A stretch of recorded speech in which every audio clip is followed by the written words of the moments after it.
एक बात और बतानी थी आप सबको। आपका स्वागत है मेरे चैनल शान सिद्दीकी में। कई बार ऐसा होता है जैसे कि आप पट्टियाँ चलाते हैं तो पट्टियों में गैप आता है। जैसे कि ये एक पट्टी है और यहाँ पे ये गैप आ रहा है। फ़िलहाल इसमें नहीं आ रहा क्योंकि इससे पहले जो मैंने राउंड उतारा है उसमें गैप आ रहा है। ये इस तरह से मतलब गैप आता है, एक हेड छोड़ के हर 400 सेंटीमीटर के बाद गैप आता है।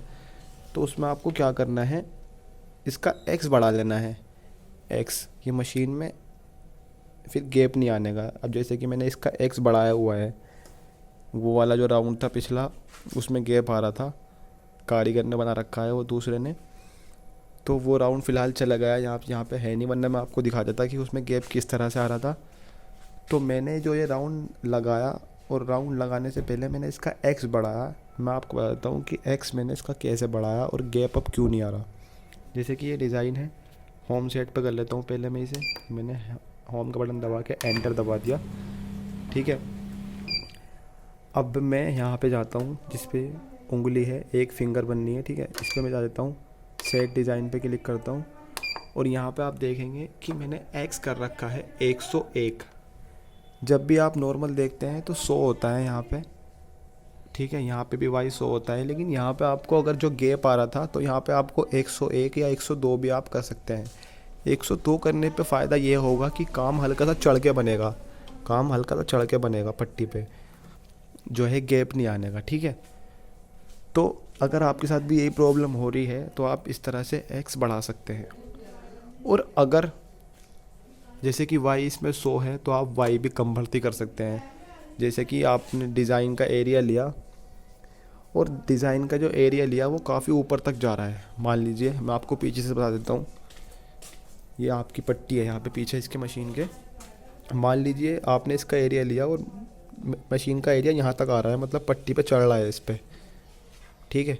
पट्टी पे इस पर चढ़ रहा है, ये पूरी पट्टी सिली हुई है। इस राउंड में 20 पट्टी बननी है सपोज़, ठीक है। अब 20वीं पट्टी जो है इस वाली पट्टी पे, पीली वाली पट्टी पे चढ़ रही है, तो आपको इसका वाई कम कर देना है। वाई इसका 100 है तो आप वाई कैसे कम करेंगे वो भी मैं आपको बता देता हूँ।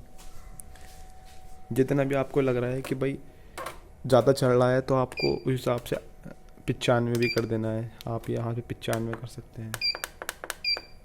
3 नंबर पे जाके वाई पे गए और 95 कर दिया, ये हो गया 95। अब क्या होगा, अब जो है नीचे नीचे बनेगा थोड़ा सा काम। आप दोबारा एरिया लेके देखेंगे और आप देखेंगे कि अब कहाँ तक बनना है। अगर अब बनना है यहाँ तक तो फिर सही है, यहाँ तक आ रहा है एरिया तो फिर सही है।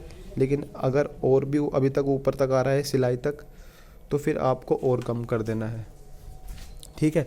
और कम करने के लिए फिर आप ऐसी यहाँ से 95 या 93 या 92 भी कर सकते हैं। लेकिन नॉर्मली ये 100 होता है। अगर ये 100 रहेगा तो ये डिज़ाइन कम परेशान करेगा, लेकिन अगर ये कम रहेगा तो जाहिर सी बात है वो बिछ बिछ के बनेगा, काम सुकड़ जाएगा और परेशान भी करेगा मशीन चलते हुए, ठीक है। तो मैं इसे वापस से शो कर देता हूँ, ये मैंने इसे शो कर दिया और मुझे एक्स 101 ही रखना है, ठीक है। मैं डिज़ाइन को सिलेक्ट कर देता हूँ। ये मैंने डिज़ाइन लिया और मैंने सिलेक्ट डिज़ाइन करके 1,39,000 वाला डिज़ाइन जो है एंटर दबा दिया।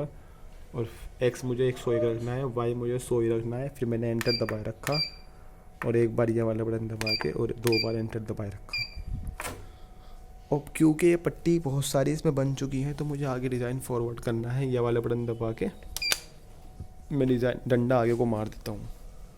ये डंडा आगे मार दिया मैंने और ये जो है डिज़ाइन आगे चल रहा है, ठीक है। अब जिस हिसाब से मुझे जितना भी लग रहा है कि भाई 12 पट्टी बन चुकी हैं, अब मैं पट्टी गिनता हूँ कि कितनी पट्टी बन चुकी है, ठीक है। 2 तो 4 तो 6 2 8 तो 10 2 12 पट्टी पूरी कंप्लीट बन चुकी हैं। 13वीं पट्टी चल रही है। 2 तो 4 तो 6 तो 8 तो 10 तो 12 13, 13वीं पट्टी चल रही है, ठीक है। तो जैसे कि मैंने डंडा आगे मार रखा है और ये मशीन आगे को फॉरवर्ड हो रही है, तो मैं 12 पट्टी पूरी बनने के बाद मशीन को रोक दूंगा। 13वीं पट्टी जो है सिर्फ थोड़ी सी चली है, थोड़ी सी बनी है, तो मैं ध्यान रखूँगा 12 पट्टी बनते ही मैं इसे मशीन को रोक दूंगा, फिर डंडे को पीछे मार के, ठीक है। तो यही है फॉरवर्ड करने का भी मकसद। फ़िलहाल के लिए इतना ही। इंशाल्लाह जल्दी मिलेंगे नेक्स्ट वीडियो में।